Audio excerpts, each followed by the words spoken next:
you brought up a good point, a good, nice little segue into some of our favorite E3 moments from years past. I sent this out to our audience as well to get a few, and anyone in the chat, feel free to drop any of your highlights for E3. But one that came in, first one I want to address, friend of the show, Elliot Foltz, says came in owing Patrick $10, and then he provides the timestamp: Spotlight Games E3 October 2021. It made me laugh because this wasn't actually an E3 moment. This was just a Nintendo Direct, but I did at least want to bring up that time they came and owed me $10. I don't even really remember what it was about. I think it was about Smash Brothers. Probably. I think. That's about right. But even though that wasn't technically E3, Nintendo Directs were born directly out of E3 because they were the first major publisher to like officially pull out of E3 like long term, and they were like, we're going to do these Directs now. And then they started doing Directs more than just in June. And so Directs really, in a way, are like the evolution of E3 from Nintendo, because they were like, we would rather do these things every like 3 to 4 months instead of save everything for June. Yeah. That was, I just, that was episode 3. I went all the way back to figure out that was episode 3. It was probably me being wrong about probably Nintendo Direct. But so you just shared one of yours. I want to share one of mine, Cayman. Sure. The year is 2015. Okay. There are a few 2015 was a great year for E3, but specifically the Bethesda showcase in 2015. Oh my God. Yeah. That was an amazing, probably one of the greatest showcases of all time. Maybe one of the great, like top 2 or 3 showcases of all time. Like just in terms of just like the quick highlights, that was when do you even remember when the previous Doom was? It had to have been at least a decade since we had seen it. It was Doom 3. Yeah.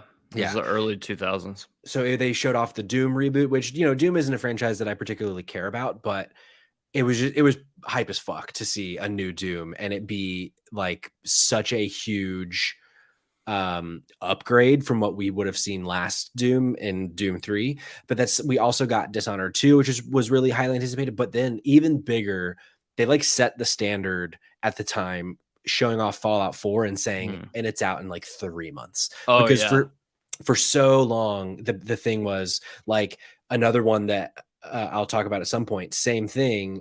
PlayStation's showcase in 2015. That's when we got The Last Guardian finally, and that's when we got Final Fantasy VII. And it's like these things that we wouldn't see for several years. That Bethesda, meanwhile, is like, hey, here's this massive game that everyone has been wanting for a really long time, a decade at this point almost, and it's out in like 3 months.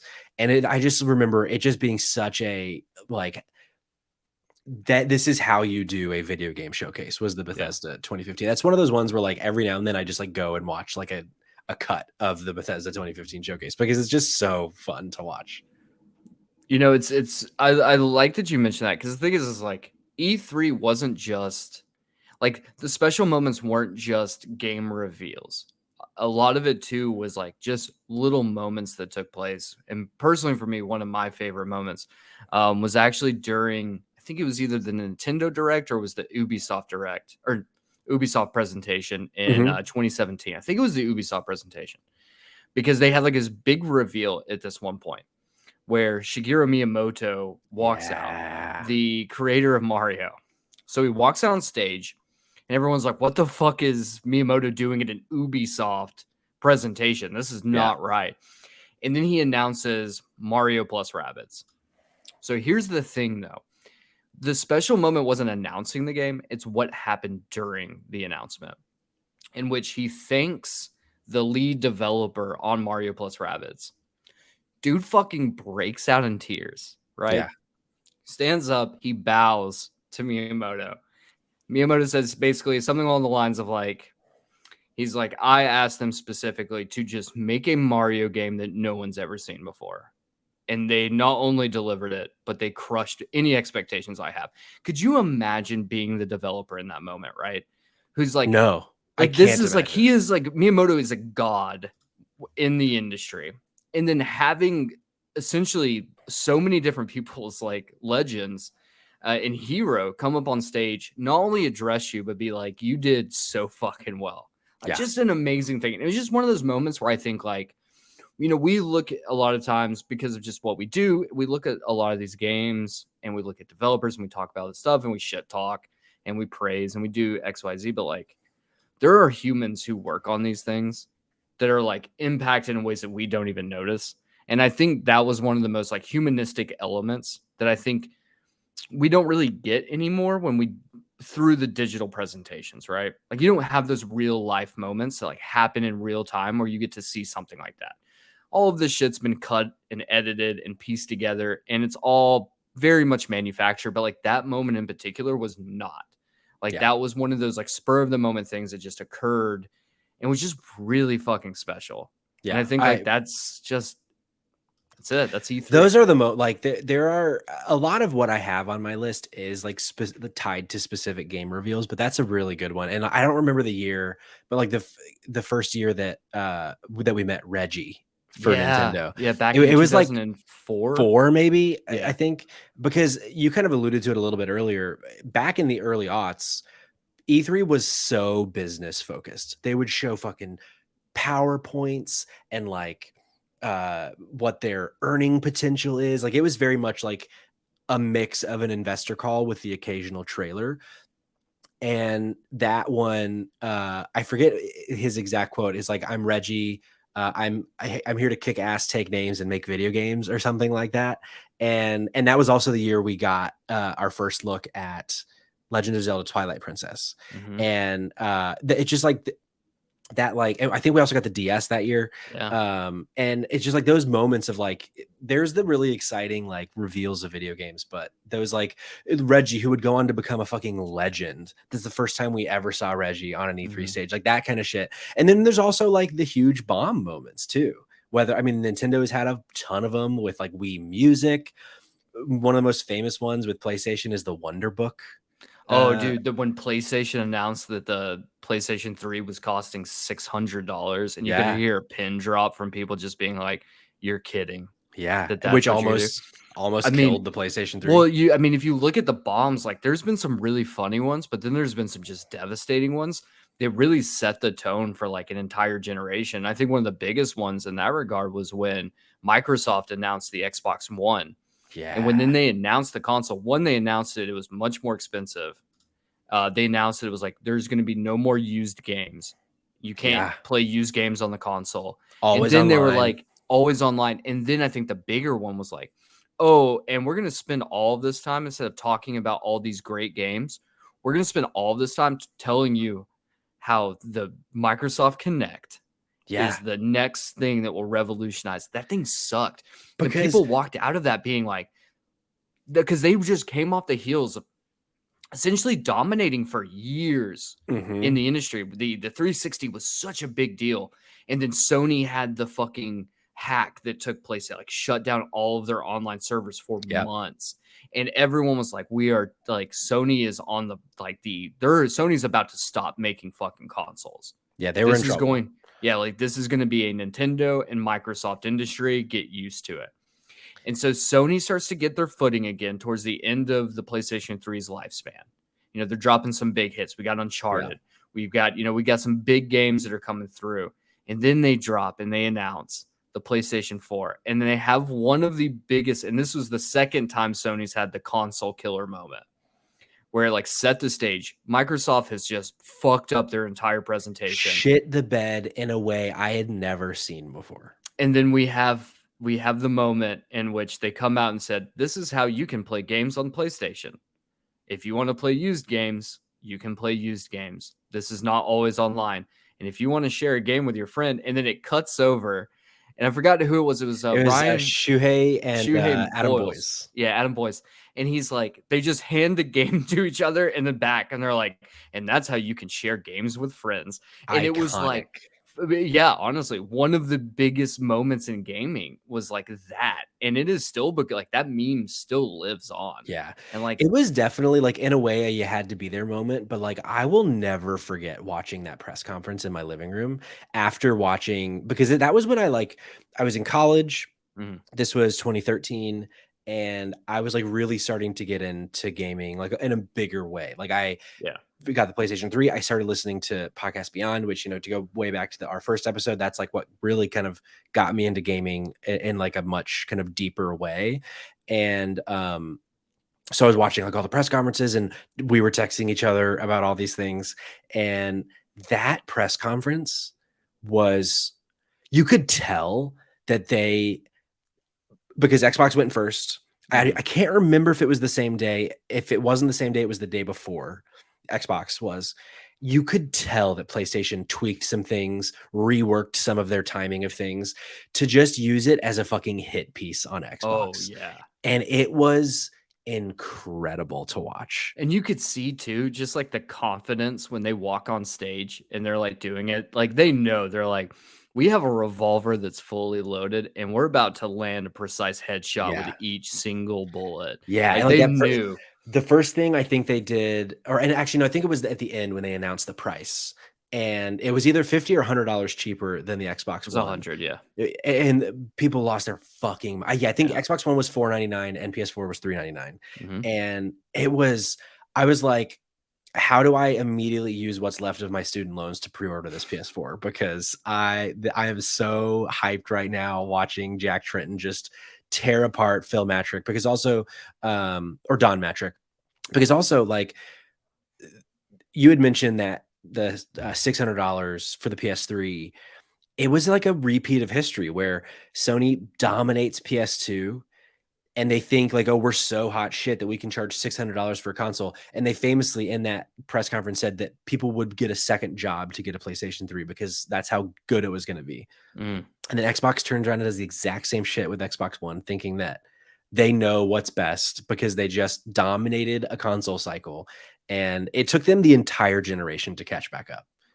Honestly, I think if they didn't drop Game Pass, I don't think that this conversation would even be happening. But you can even look back at that moment, like that moment in time when they did that. Like that was the turning moment for Microsoft to be like, oh, fuck. Yeah. So what do? They immediately go out there, they buy out fucking Bethesda. And they're like, we have to get shit. Like, we have to get people to play our consoles because, like, we've put all of our eggs in this shitty basket. Yeah. And it is falling apart. And now we kind of see, like, Sony's on the back foot now. They're going up. You've got the Microsoft or you've got the Activision acquisition that could potentially happen. Maybe not. Who knows?